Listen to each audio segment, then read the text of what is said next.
di filsafat kebahagiaan keluar juga. Jadi hidup kita ini kayak kusirnya, apa itu namanya, pedati, apa ya, kereta. Kudanya 2, cuma itu gambarnya kurang mewakili. Kudanya ada sayapnya nanti. Jadi hidup kita itu kayak orang yang sedang naik kereta. Kudanya 2, ada saisnya dan ada sayapnya. Ini imajinasinya kayak buruk itu kan, kuda yang ada sayapnya. Oke, ada kuda hitam, ada kuda putih. Kuda hitam ini lambang nafsu-nafsu yang rendah. Rendah itu bukan berarti jelek ya, tapi levelnya rendah. Kita butuh itu, tapi jangan sampai dikuasai. Kalau kuda putih ini hasrat yang levelnya lebih tinggi, harga diri, keinginan melakukan kebaikan dan seterusnya, itu kuda putih. Itu ya bagus, tapi tetap harus kita kendalikan. Kalau tidak kita kendalikan, keinginan baik itu bisa blunder merusak kita sendiri. Maunya ngasih nasihat orang lain, tapi kalau ruang dan waktu, porsi dan proporsinya nggak pas, itu bisa hasilnya kebalikannya. Itu kuda putih. Jadi dalam diri kita ada dorongan untuk berbuat baik, namanya kuda putih. Ada nafsu-nafsu rendah, namanya kuda hitam. Yang bisa mengendalikan siapa? Saisnya, kusirnya, namanya rasio, akal. Akalnya harus jalan. Akal tidak jalan, maka kuda hitam sama kuda putih bisa tidak karu-karuan. Bisa nabrak kiri, nabrak kanan, bahkan bisa ngerusak keretanya itu sendiri. Terus ada sayapnya. Itulah eros, itulah cinta. Kenapa harus ada sayapnya? Biar kuda ini gak cuma jalan di muka bumi, gak cuma hidup apa adanya menghabiskan umur, tapi dia bisa transendensi, bisa naik ke atas, bisa bernilai hidupnya. Untuk bisa bernilai dan punya makna, naiklah ke atas. Maka kudanya butuh sayap. Hidup yang semakin berkualitas dan bermakna. Untuk itu orang butuh cinta. Nanti di belakang banyak dijelaskan kenapa kok untuk yang semacam itu butuh cinta. Kenapa kok kalau tanpa cinta hidup kita biasa-biasa saja. Kayak kereta yang jalannya di bumi saja, nggak bisa terbang, nggak bisa melayang. Jadi bagi kalian yang nggak punya cinta, umurmu habis hanya untuk makan, minum, tidur, nongkrong, weanan. Nggak ada gelombangnya, kamu nggak bisa naik ke atas. Meskipun resikonya memang semakin kamu naik tinggi ke atas, ada resiko kamu jatuhnya lebih sakit. Nggak masalah. Jangan takut tantangan. Itu kan kayak ceritanya Gibran. Di salah satu bukunya Gibran cerita perdebatan antara pohon kelapa sama rumput. Jadi suatu ketika ada hujan deras kayak gini. Pohon kelapa itu mentiung kiri, mentiung kanan. Lama-lama rubuh dia. Rubuh ketemu rumput, diketawain sama rumput. Makanya jadi tumbuhan gak usah tinggi-tinggi, cukup jadi rumput saja. Tapi jawabannya pohon kelapa apa? Aku ndak menyesal sekarang tumbang. Aku sudah tahu banyak Aku sudah tahu ada apa di atas, bahkan aku tahu yang ada di sekelilingku semuanya. Aku puas hidupku. Sementara engkau hanya rumput biasa, ngertinya cuma sekelilingmu paling jarak berapa meter gitu aja. Kamu tidak ngerti apa-apa, hidupmu sempit. Meskipun umurmu panjang, karena nggak patah. Umurku sebentar karena aku tinggi, tapi dalam ketinggian itu aku dapat banyak hal. Sekarang mati patah tidak masalah. Nah, itu kamu cari di bukunya Gibran. Saya tidak tahu, nanti pasti ada sesi filsafat cinta kedua. Masih banyak yang belum saya masukkan. Belum ada Nietzsche, belum ada Gibran, belum ada Ghazali, belum ada. Tapi jangan terus-terusan cinta. Ya. Oke, yuk kapan-kapan, tahun depan juga boleh. Jadi itu ya, belajar Plato berarti ini yang pertama-tama harus diingat. Ingatlah, kita ini kayak kereta yang harus dikendalikan oleh akal.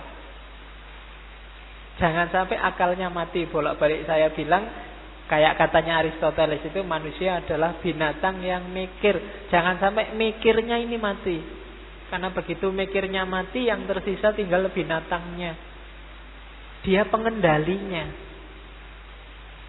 Oke, makanya belajarlah filsafat. Nanti di bagian-bagian awal simposium, diskusi muncul, kenapa kok tiba-tiba ngomong cinta? Ya karena awalnya ngomong filsafat.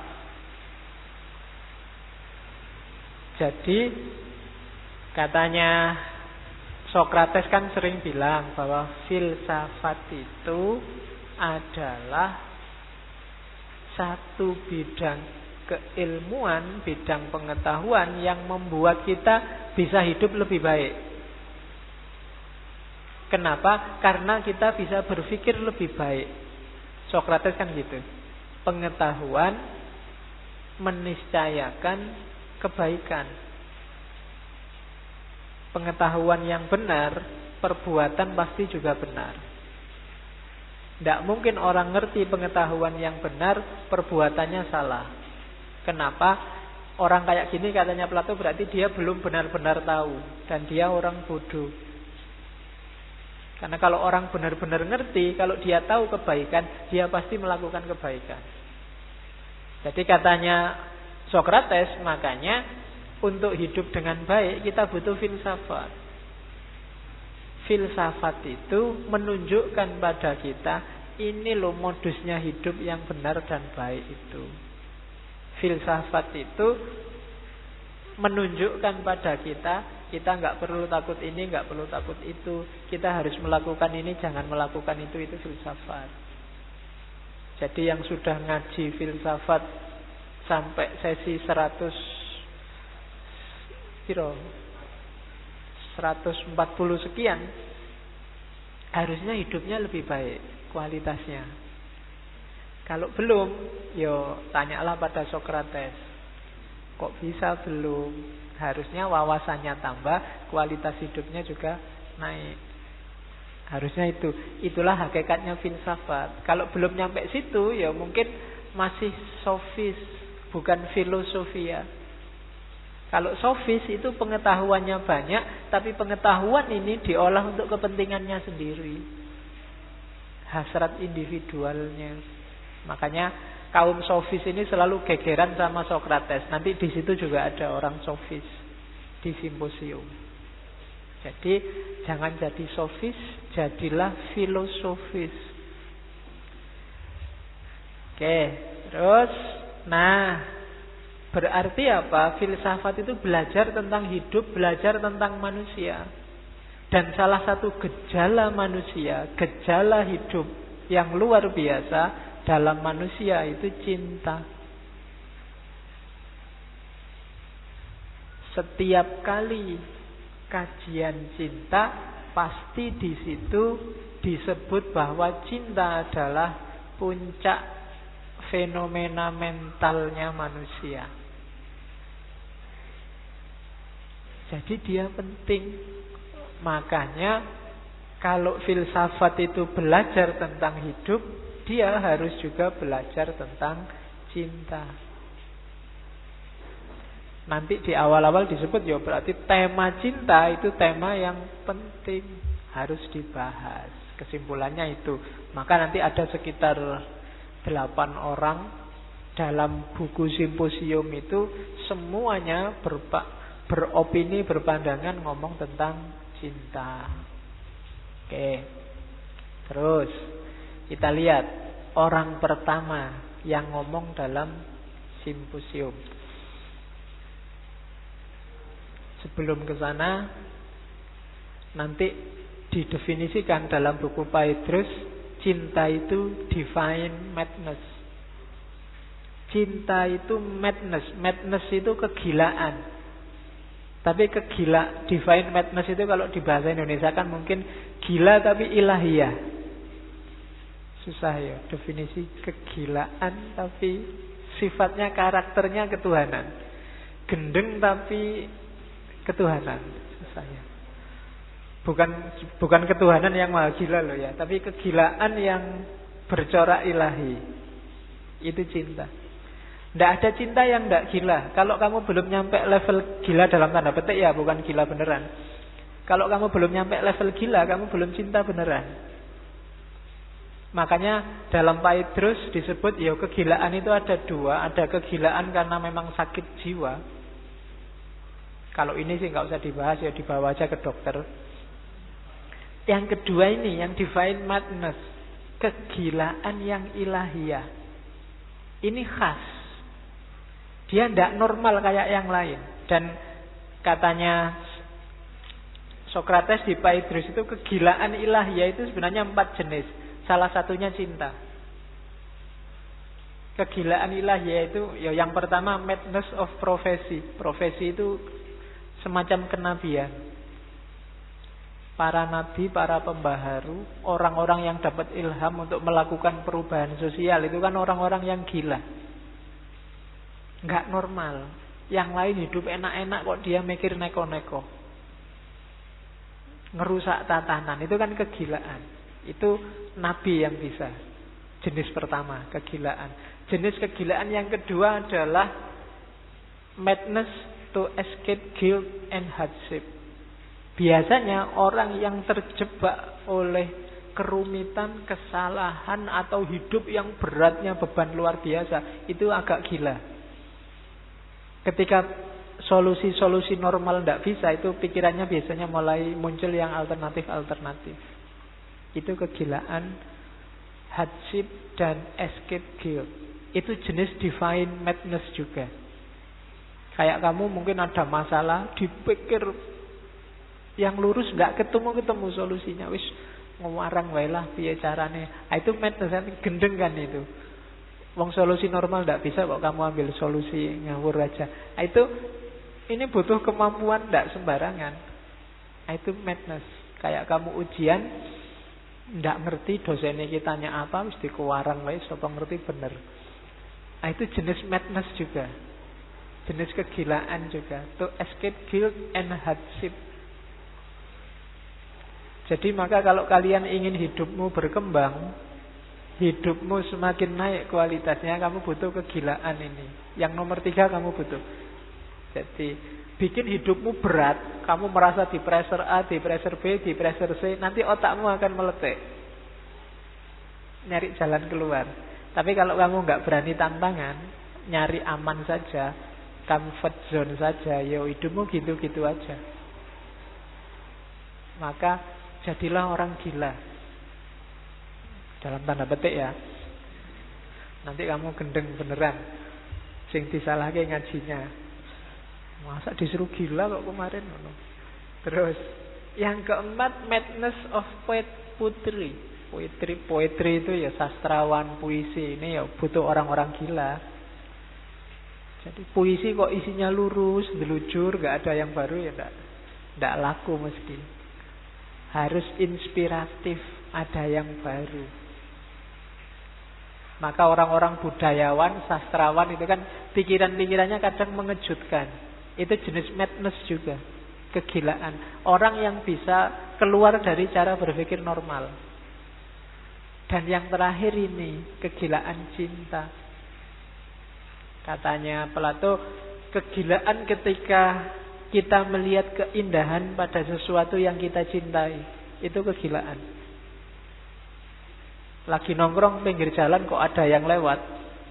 Indah lagi. Kamu kan rada gendeng sebentar. Agak. Ya. Pokoknya yang lurus-lurus lupa sudah. Wow, mesti gitu kan. Wow, mesti gitu kamu lihatnya. Nah, itu semacam kegilaan. Dalam cinta juga begitu. Apalagi kamu jatuh cinta beneran. Yang pernah pacaran atau sedang pacaran pasti ngerti betapa gilanya orang jatuh cinta itu. Hujan-hujan kayak gini disuruh jemput, ngaji lagi. Itu kan hanya orang gila yang mau. Ngapain dong enak-enak. Apalagi nanti pulangnya disuruh neraktir, bayari lagi. Dan itu mau. Oh, itu kan luar biasa. Dia sendiri suruh bikin makalah, malah males-malesan, dimarahi dosennya. Tapi begitu si dia yang minta bikin makalah, melekan dibela-belain. Oh, itu kan kegilaan yang luar biasa. Jadi divine madness. Bagi yang memang sedang jatuh cinta, kerjasamalah sama dia yang kamu cintai itu untuk mendorongmu produktif melakukan yang baik-baik. Kalau bisa kerjasama semacam itu, kalian berdua bisa naik kelas hidupnya dengan energi cinta. Jangan disuruh yang nggak penting. Paksalah pacarmu itu, misalnya kamu punya pacar, pokoknya aku ndak mau jadi pacarmu kalau bulan ini tulisanmu nggak jadi. Oh. Kalau semester ini tesismu nggak jadi, kita putus saja. Ah, itu kan positif energinya. Daripada dipakai yang aneh-aneh. Jadi mending kamu manfaatkan energi itu untuk yang positif. Kenapa? Di situ ada kegilaan-kegilaan. Yang kalau pakai pikiran normal ndak mungkin. Itu di Petrus. Jadi love is divine madness.